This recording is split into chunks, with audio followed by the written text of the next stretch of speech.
buddies, it's your girl AyChristene, and today we're checking out that new Scooby Doo teen drama, It's the Weirdest Thing, by Alex Meyers. Link for this video is in the description box below. I don't know if this is the same one that I know Mindy Kaling was, no, but I thought that was an animation. I don't know. We're going to learn. We're going to see what's in store, because I know Mindy Kaling was going to do one like about Velma, but I thought it was an animation and it's actually this, but maybe this could be something completely different. I don't know. We're going to find out. Link is in the description box, along with the link to follow me on Twitch for live reactions and to become a member for exclusive anime reactions. Pardon, excuse me. Let's get started.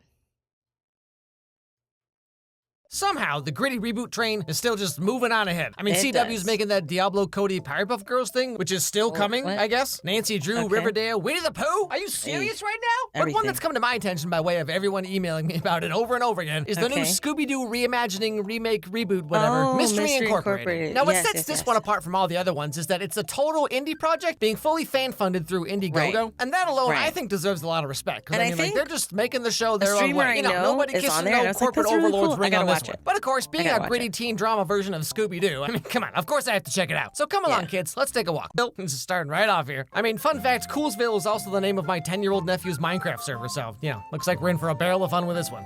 That's funny. A town once stuck in the past, but ever improving, striving towards its bright future. It's a town built on family. I gotta see this. Fueled by the pride of its residents. Our story begins, as I see it, with what happened in the beginning. So is he... Wait, your story begins at the beginning? You don't say. So anyway, this is Fred, our main character. Now, one night, Fred wakes up to hear his parents screaming bloody murder. So that's Fred. So Fred.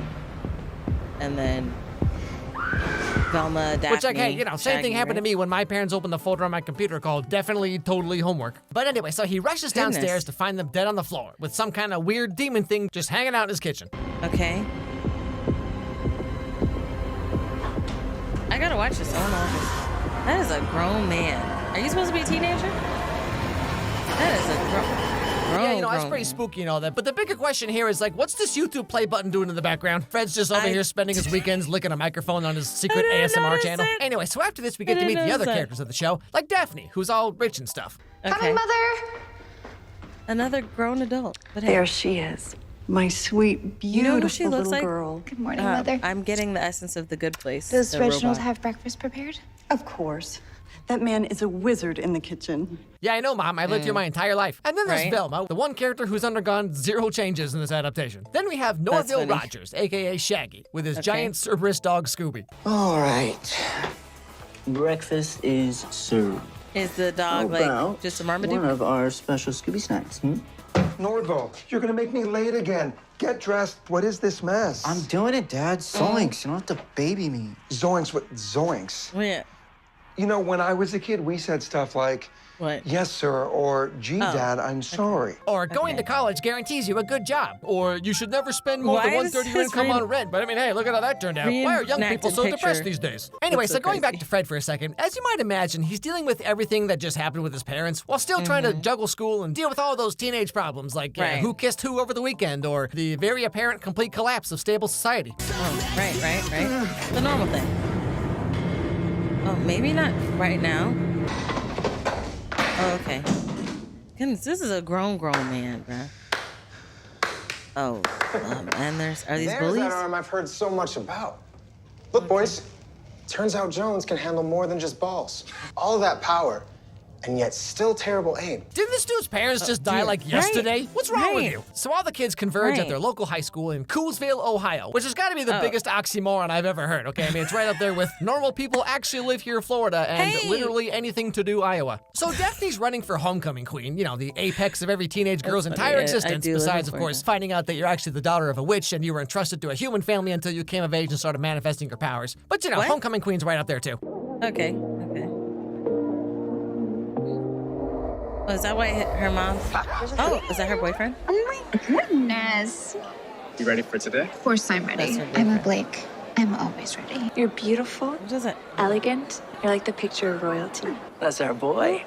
talks? King of the Red Devils. Like that. Okay, but like, can you maybe just not smile so gosh darn much? What is his All right. face? The only people who This is smile like creepy. this are like 50-year-old dudes hitting on 16-year-olds at Target. But you know, quick aside here, okay? Like, I'm used to Netflix and CW casting older people to be high schoolers, you know, but like, this is just a whole different level of They absurd. look grown, Fred's supposed to be like 16 going on 17, meanwhile his hairline is 16 going on 35. I'm telling you, this man is single-handedly bringing Starlink internet to his entire neighborhood. But it's not just him, okay? Like, every He is so messed up for that. So messed up for that. That reminds me of those, like, you know, jokes when people like crack jokes. They're like, oh, you ain't got a 4-head, you got a 5-head. I remember hearing that a lot because I got a bigger forehead.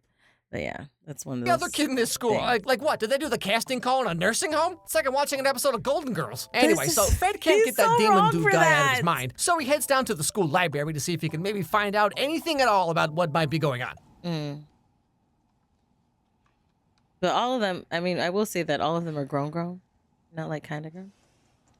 You gonna say something? So, demonology, huh? Controlling and summoning demons from hell. Heavy stuff. Smoothest opening line of all time, Velma. A+. How is this girl still single? What are you talking about? Oh, yeah. This is just a... Didn't Oh, yeah, you know, this is, I was just checking. I was looking up, hey, everyone grieves in their own way, okay? Shut up, leave me alone. So they get to talking about things and stuff, and we find out that Velma's dad died a few years ago, and her mom also saw some kind of red-eyed demon dude, but obviously, you know, this was just some kind of trauma-induced hallucination, because monsters aren't real. Now, to prove to Fred that he's just getting all in his head about everything, Velma takes him down to her mom's cool, edgy goth bookstore. Okay. What the freak is that? Fred, don't go back there. What's this? Yeah, what's Does your that? mom read Latin? Yeah, she studied it for years. She's the one who taught me. Of course. What is it? It's ancient Latin for summoning a demon. Okay, very chill. Just a book about summoning demons sitting right there. Totally has normal, no everybody. And so after some back and forth where Velma's like, issues with demons that? aren't real, and then Fred's like, okay, but like, what if they are though? Well, shoot, you talked me into it. And Velma starts reading a random passage from this book to prove to Fred that it's all just a bunch of wackadoo nonsense, you know, like astrology or anything to do with being a pickup artist. So yeah, Velma just decides to try summoning a demon. What did that say? I gotta look at that. What did that say? You're like not even pretty. Give me your number though. Oh yeah, that's like I freaking that'd be like them guys who'd be like, hey, I think you're cute. Be like, oh, I got a man. Like, well, I don't want you, buckethead. Like that type of. Go sit down. That's small peen energy. Small peen energy. Okay. With being a pickup artist. So yeah, Velma just decides to try summoning a demon. I mean, hey, what could possibly go wrong? Quid cure quente. Et Is she non reading it abscondem. right now? Something's happening. Keep reading. No, keep reading. Autem Why he take mimini. people do it? Why he take? No. And no, I don't like this. Oh, I don't like this. I don't like this. I thought this was gonna be just lame. What? She just closed her eyes? Well. What? Whoops. What was that thing? I mean, at first glance, you called up. looked like a minor. No, I saw him too. He was definitely a grown-up. Now, while this is all going on, there's a party that night for one of the girls who's competing against Daphne for homecoming queen. But we find out that Daphne's boyfriend has a plan to use Shaggy to get the girl disqualified by planting some kind of something on her, wink, wink, you know what I'm saying, and then telling the police about it. What's up, Norville? Drugs. You planning on hitting that party tonight? Thought about it. That is a grown man. Don't show up Grown. empty-handed. Got it? Got it, guys. That's more like it. Yeah, you got. And bring something strong. Okay. I'm feeling crazy. Don't worry, guys. I'm totally bringing my skip it tonight. What is? Oh, you mean the good stuff? Okay, all right. Yeah, I'm totally gonna bring my copy of Don't Wake Daddy, the board game about trying not to get beat up by your dad.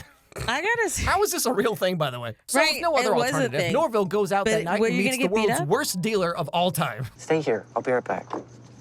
Wait, why is it I'm feeling something crazy? When a Wahite person says that, don't get them no drugs It's close enough. or alcohol. You got the money? How am I gonna get you the money though? Right here. A little tense, huh? Is this your first deal? Hey, okay, yeah, sorry to interrupt here, but you think maybe we should not be yelling about this? Perhaps we could try using our inside voices here. Also true. So just to summarize the end of the episode here, the demon monster dude from earlier ends up going to the party, and then everyone's like, oh my goodness, it's one of those guys who went to college and never left and keeps trying to party with teenagers like it's not weird or anything. But Fred and Velma follow him there, and through the magic of like 8 cuts per second, they use the demon book to send him back to whatever frat house he came from. Now after this, Velma's mom's looking for the book Velma took, you know, the one called Chicken Soup for the Goth Soul, or lack thereof, as the case may be. And then we find out something interesting. In high school was everything to me. It's gone. It doesn't matter now. The pillars have awakened. It has begun. What? Was that but the then music? At the very, very end, we see the girls from the band that was playing at the party earlier, and they're doing something a little weird. Oh, they bring it back.